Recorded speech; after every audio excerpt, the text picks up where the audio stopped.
Hello students, बेटा आपको याद होगा लास्ट वीडियो में हम लोगों ने कोलिगेटिव प्रॉपर्टी के बारे में डिस्कस करा था।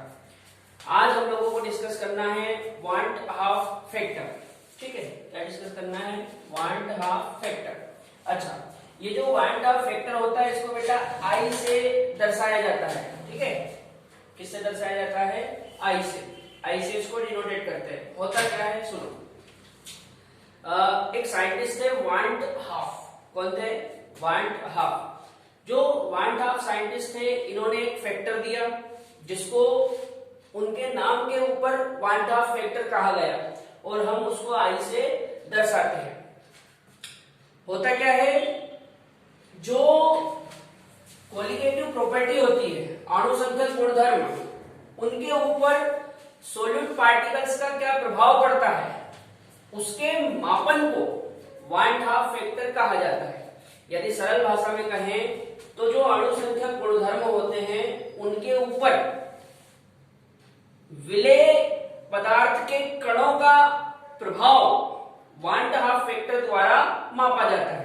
ठीक है, देखो यहां पे मैंने लिख रखा है the want Hoff factor I is a measure of the effect of a solute on colligative property. ठीक है बेटा, कोलिगेटिव प्रॉपर्टी पर जो सोल्यूट है उसके इफेक्ट का जो मेजर है वो कौन है? Want Hoff factor. ठीक है, अब ये वांट हाफ फैक्टर को किस प्रकार कैलकुलेट किया जाता है और वांट हाफ फैक्टर का कोलिगेटिव प्रॉपर्टी के साथ क्या रिलेशन है और कोलिगेटिव प्रॉपर्टी का सॉल्यूट के साथ क्या रिलेशन है, एक एक करके समझते हैं। सबसे पहली चीज तो आप याद रखना बेटा कि जो कोलिगेटिव प्रॉपर्टी है, कोलिगेटिव प्रॉपर्टी ये वांट हाफ फैक्टर के डायरेक्टली प्रोपोर्शनल होती है। Colligative property want Hoff factor के कैसे है? Directly proportional. और जो वांट हाफ फैक्टर होता है ये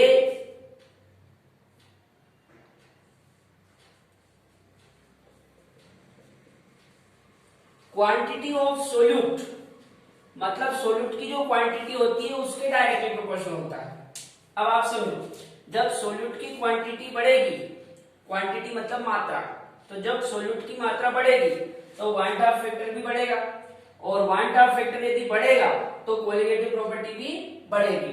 इसी प्रकार यदि क्वांटिटी ऑफ सोल्यूट कम हो गई तो वांट हाफ फैक्टर भी कम हो जाएगा और वांट हाफ फैक्टर यदि कम हो गया तो कोलिगेटिव प्रॉपर्टी भी कम हो जाएगी। अब आप एक चीज समझो कि क्वांटिटी कम कब होगी और ज्यादा कब होगी। जैसे फॉर एग्जांपल मान लो मेरे पास ये मार्कर है। ठीक है, यदि इस मार्कर को डिसोसिएट कर दिया जाए, मतलब वियोजित कर दिया जाए, तो क्या होगा? ये बीच में से टूटेगा। ठीक है, ये अभी फिलहाल देखो एक है, मैं इसको डिसोसिएट कर दिया तो कितने हो गए? दो। अभी आप देखो यहाँ पे क्वांटिटी बढ़ गई, पहले क्वांटिटी एक थी ये, अभी क्वांटिटी एक है, जब मैं इसको डिसोसिएट कर रहा हूं तो क्वांटिटी कितनी हो गई? दो।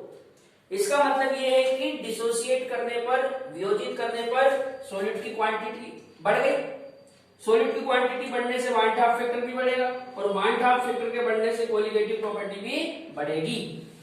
इसका मतलब ये है कि डिसोसिएशन करने पर, हिंदी में बोलते हैं वियोजन, वियोजन करने पर कोलिगेटिव प्रॉपर्टी बढ़ेगी। अच्छा, एक चीज होती है एसोसिएशन। एसोसिएशन को हिंदी में कहा जाता है संगुणन। संगुणन मतलब किसी भी चीज को जोड़ना। जैसे ये दो है, यदि मैं इनको एसोसिएट कर दूं, मतलब आपस में जोड़ दूं, तो ये एक बनी है। अब यहां पे क्या हुआ? यहां पे क्वांटिटी हो गई कम। देखो दो थे, जब मैंने इनको जोड़ा, एसोसिएट करा, तो एक हो गया। मतलब एसोसिएशन में क्वांटिटी कम होती है। एसोसिएशन में सॉल्यूट की क्वांटिटी कम होगी तो वांट हाफ फैक्टर भी कम होगा और वांट हाफ फैक्टर कम होगा तो कोलिगेटिव प्रॉपर्टी भी कम होगी। ठीक है, इस चीज को समझने के लिए अपन डिटेल में एक एक करके देखते हैं। सबसे पहले तो एक फॉर्मूला याद रखना आप, जो वांट हाफ फैक्टर होता है, इस वांट हाफ फैक्टर को कोलिगेटिव प्रॉपर्टी से कैसे कैलकुलेट करते हैं। तो van't Hoff factor equal to होता है mu observe upon mu theoretical. क्या फॉर्मूला होता है बेटा? Mu observe upon mu theoretical. Van't factor equal to होता है mu observe upon mu theoretical. यहाँ भी जो म्यू है ये कोलिगेटिव प्रॉपर्टी है। क्या है? Colligative property. ये जो कोलिगेटिव प्रॉपर्टी है इसको मैं म्यू से डिफाइन कर रहा हूँ। ठीक है, अब मैं आपको एक एक करके ये सारी चीजें डिटेल में समझाता हूँ कि ये सब कैसे होता है। ठीक है, इस तरफ वाले बोर्ड पे देखो। सबसे पहले अपन डिसोसिएशन की बात करते हैं। केस फर्स्ट,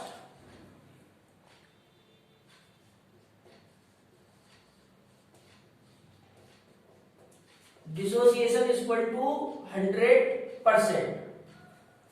यदि किसी साल्ट का डिसोसिएशन 100% हो, कितना हो? 100%, तब वांट हाफ फैक्टर क्या होगा और कैसे कैलकुलेट करेंगे वो देखते हैं। जैसे मान लो फॉर एग्जांपल मेरे पास NaCl है। क्या है? NaCl। यदि मैं इस NaCl को डिसोसिएट कर दूं, मतलब वियोजित कर दूं, तो ये ऐसा बनेगा Na positive plus Cl negative. ठीक है, अब आप समझो कि यहाँ पे NaCl के कितने मोल है? 1 मोल है, जबकि यहाँ पे देखो एक ये और एक ये, टोटल कितने हो गए? 2। तो ये वाली जो चीज है इसको हम बोलते हैं थ्योरेटिकल। क्या बोलते हैं? थ्योरेटिकल। और ये वाली जो चीज है इसको हम बोलते हैं ऑब्जर्व। क्या बोलते हैं? ऑब्जर्व। यदि मैं वांट हाफ फैक्टर को कैलकुलेट करूं आई, तो van't Hoff factor equal to होता है mu observe upon mu calculate, या आप ऐसा भी लिख सकते हो म्यू थ्योरेटिकल। ऑब्जर्व कितना करा आपने? 2। ठीक है, और थ्योरेटिकल कितना है? 1। इसको आप सोल्व करोगे तो कितना आया? 2। इसका मतलब है कि जो वांट हाफ फैक्टर है वो 1 से ज्यादा है। भाई 2 आया मतलब क्या है कि जो वांट हाफ फैक्टर है वो 1 से ज्यादा है। तो याद रखना, यदि 100% डिसोसिएशन होता है, 100% वियोजन होता है, तो वांट हाफ फैक्टर 1 से ज्यादा आएगा। ठीक है, अच्छा इसी चीज को अपन एसोसिएशन के लिए देखते हैं। Case second,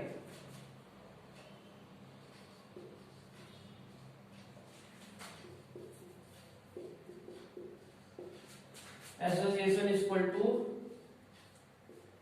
100%। Association equal to कितना? 100%। अब यहाँ पे आप एक एग्जांपल से समझो। जैसे मान लो मैंने यहाँ पे 2CH3COOH लिया। यदि इसको बेंजीन में डिसॉल्व कर दिया जाए या बेंजीन में मिला दिया जाए, ठीक है, तो याद रखना बेटा, ये जो CH3COOH है ये बेंजीन में डाइमर बना लेता है। क्या बना लेता है? डाइमर। मतलब ये यदि 2 है तो 1 बन जाएगा।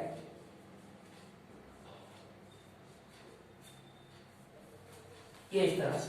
ठीक है, अभी सपोज ये कितना है? 2, और ये कितना है? 1। ठीक है, ये 2 और ये 1। तो थ्योरेटिकल कितना आया? 2, और ऑब्जर्व कितना आया? 1। ठीक है, यदि हम इसके लिए वांट हाफ फैक्टर निकाले तो इस तरफ कर दूं। देखो आई इक्वल टू क्या लिखते हैं हम? Mu observe upon mu theoretical. अभी एसोसिएशन मतलब संगुणन के केस में म्यू ऑब्जर्व कितना आया? 1, और थ्योरेटिकल कितना था? 2। तो फाइनली ये कितना आया? 0.5। इसका मतलब है कि जो वांट हाफ फैक्टर है वो एसोसिएशन के लिए 1 से कम आया। वांट हाफ फैक्टर एसोसिएशन के लिए 1 से कम आया। ठीक है, तो याद रखना बच्चा, जो डिसोसिएशन है, डिसोसिएशन के लिए वांट हाफ फैक्टर मतलब आई की वैल्यू मोर देन 1 होती है, 1 से ज्यादा। इसके ऊपर क्वेश्चन भी आ चुका है। और जो एसोसिएशन होता है उसके लिए वांट हाफ फैक्टर की वैल्यू 1 से कम होती है, लेस देन 1। ठीक है, अब इसी चीज को मैं आपको एक टेबल के रूप में बताता हूँ, ठीक है। टेबल एक काम करते हैं, उधर बना लेते हैं बड़े वाले बोर्ड। यहाँ पे बेटा टेबल में देखो, ये प्रॉपर्टी वाला बक्सा है, ये डिसोसिएशन और ये एसोसिएशन। सबसे पहली चीज तो वांट हाफ फैक्टर। अभी मैंने आपको समझाया कि डिसोसिएशन में want Hoff factor more than 1 होता है, मतलब हम लिख सकते हैं want Hoff factor greater than 1। और जो एसोसिएशन होता है उसमें वांट हाफ फैक्टर 1 से कम होता है, मतलब हम लिख सकते हैं want Hoff factor less than 1। ये दोनों पे क्वेश्चन आ चुका है बेटा, याद रखना, बहुत इंपॉर्टेंट है। अब क्वांटिटी ऑफ सोल्यूट, अभी थोड़ी देर पहले समझाया था कि डिसोसिएशन में क्या होता है, एक डिसोसिएट होकर 2 में कन्वर्ट हो जाता है, मतलब क्वांटिटी बढ़ जाती है।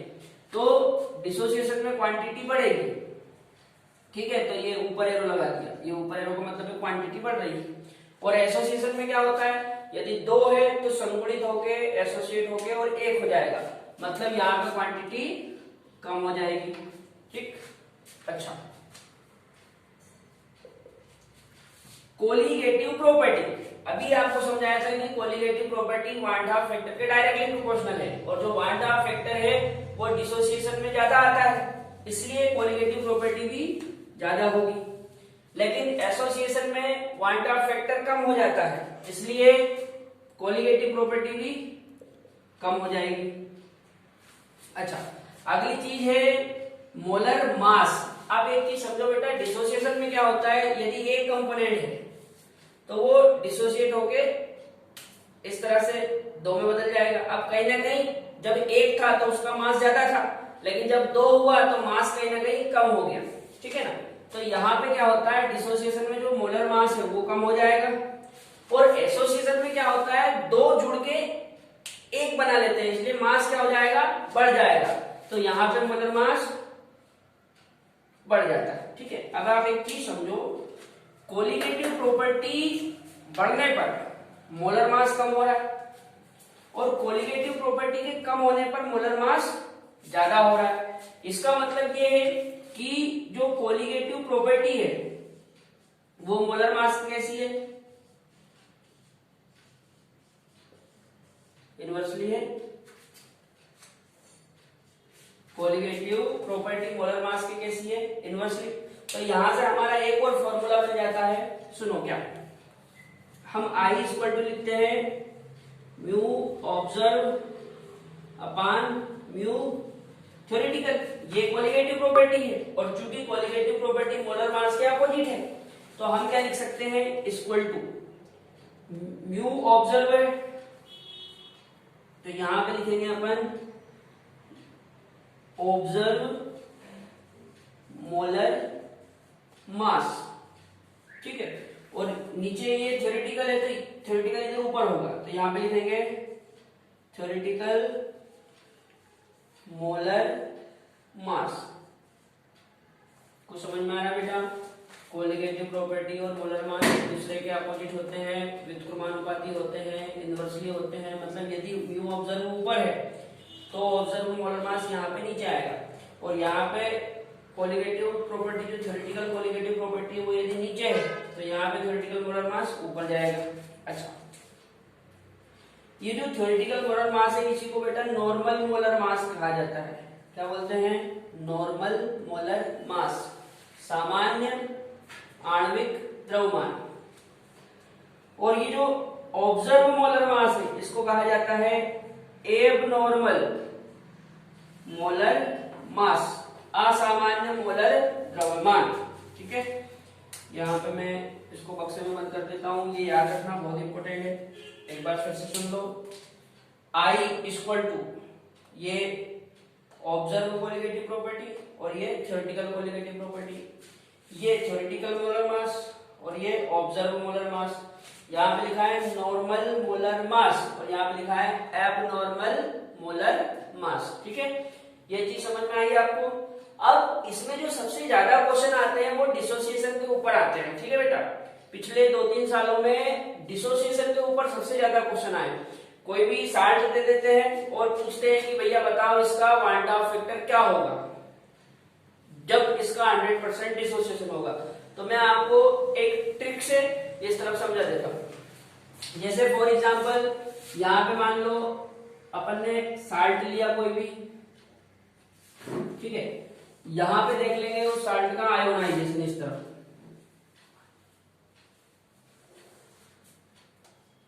आयोनाइजेशन या आयोनाइजेशन नहीं तो अपन डिसोसिएशन लिख लेते हैं, डिसोसिएशन, और यहां पे लिख लेते हैं अपन वान हाफ फैक्टर। बहुत आसान है, ध्यान से समझ लेते। देखो जैसे मान लो सपोज NaCl लिया, ठीक है, NaCl कैसे डिसोसिएट होगा, Na positive plus Cl negative. अब आप ध्यान से देखो यहाँ पे एक Na और एक Cl, टोटल कितने हो गए 2, इसलिए यहाँ पे वन हाफ फैक्टर आएगा 2, ठीक है। अच्छा सपोज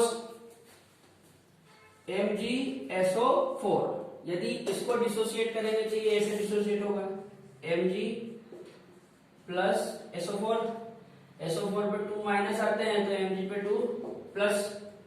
अभी यहाँ पे Mg भी एक है और SO4 भी एक है, तो टोटल कितने हो गए 2, मतलब यहाँ पे भी वन हाफ फैक्टर 2 आएगा।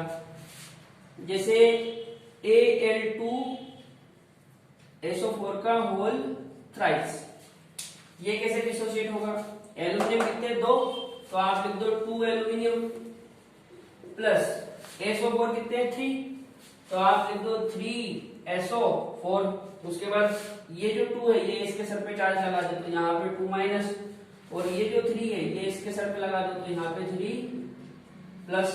अब आप समझो जो एल्यूमिनियम है वो कितने हैं 2 और जो SO4 है वो कितने हैं 3, तो टोटल कितने हो गए 3 ये और 2 ये, टोटल 5, तो वन हाफ फैक्टर आएगा 5, ठीक है। एक और समझो K4 FeCN का होल 6, ठीक है, यहाँ पे ये K कितने हैं 4, तो यहाँ में लिखा 4K प्लस। इस पूरे को बेटा एक ही मानते हैं, ये जो बड़े ब्रैकेट के अंदर ये सब कुछ है ये पूरा एक ही, तो ये हो जाएगा FeCN का होल 6। अब पावर कैसे लगाएंगे सुनो,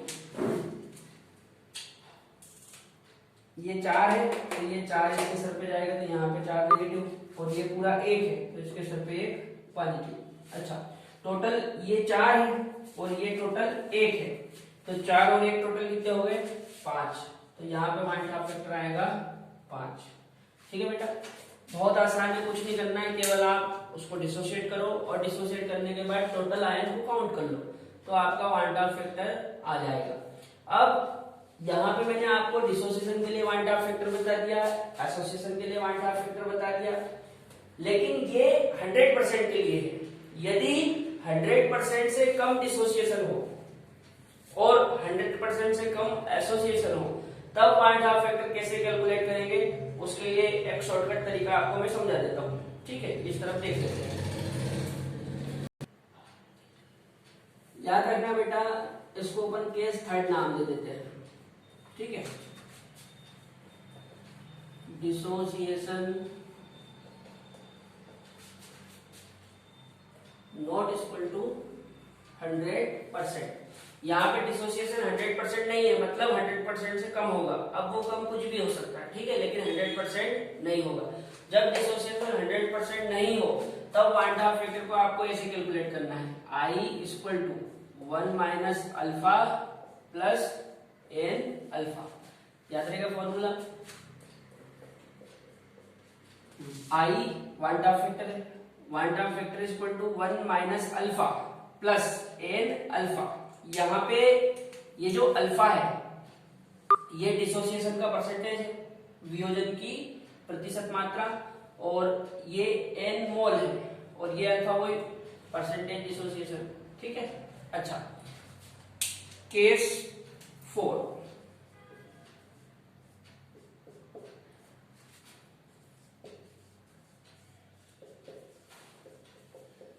एसोसिएशन नॉट इक्वल टू 100%, मतलब जो संगुणन है वो 100% नहीं हो, 100% नहीं हो मतलब 100% से कम। अब 100% से कम कुछ भी हो सकता है, लेकिन 100% एसोसिएशन नहीं होगा। इस केस में आपको क्या करना है, इस केस में आपको पॉइंट ऑफ फैक्टर इस तरह से निकालना है, I equal to 1 minus alpha plus 1 minus alpha plus alpha by n। याद रहेगी बात, 1 minus alpha plus alpha by n।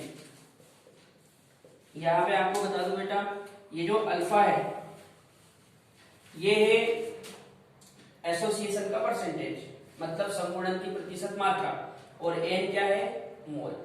ठीक, अच्छा इसके बाद कुछ साल्ट या सब्सटेंस ऐसे होते हैं जिनका डिसोसिएशन नहीं होता है और ना ही उनका एसोसिएशन होता है।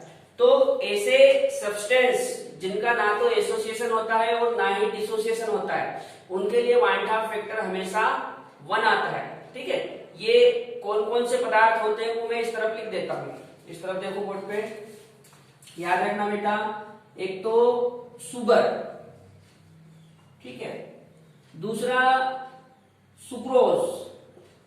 हालांकि शुगर और सुक्रोज एक ही चीज है, लेकिन कभी शुगर दे देते हैं, कभी सुक्रोज करके बोल देते हैं, या फिर कभी ऐसा ग्लूकोज करके बोल देते हैं, या फिर कभी कभी ऐसा यूरिया लिख देते हैं। ठीक है, तो याद रखना बेटा, ये जो मैंने यहाँ पे लिख रखे हैं शुगर या फिर सुक्रोज बोले या ग्लूकोज बोले या फिर यूरिया बोले, इनका ना तो डिसोसिएशन होता है और ना ही एसोसिएशन होता है, इसलिए इनके लिए पॉइंट ऑफ फैक्टर हमेशा क्या आएगा, 1। याद रहेगी बात, इनके लिए पॉइंट ऑफ फैक्टर हमेशा कितना आएगा, 1। I इक्वल टू 1 यहाँ पे लिख देता हूं मैं ऑलवेज।